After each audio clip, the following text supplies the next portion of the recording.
چند دفتر صحبت کردم و برنامه‌ام رو توضیح دادم. بعضی‌ها اول استقبال خوبی می‌کردن، ولی بعد از اینکه کل ایده منو می‌گرفتن و تخلیه اطلاعاتی می‌کردن، یه دفعه می‌گفتن این ایده فایده نداره و همکاری صورت نمی‌گرفت.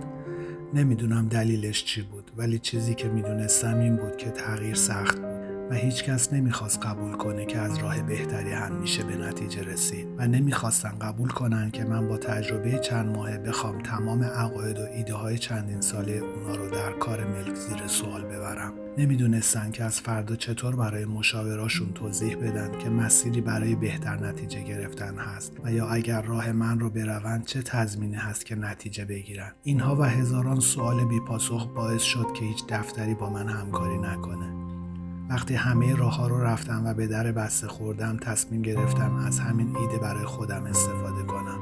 شروع کردم با آگهی دادن برای جذب مشاور در منطقه 1.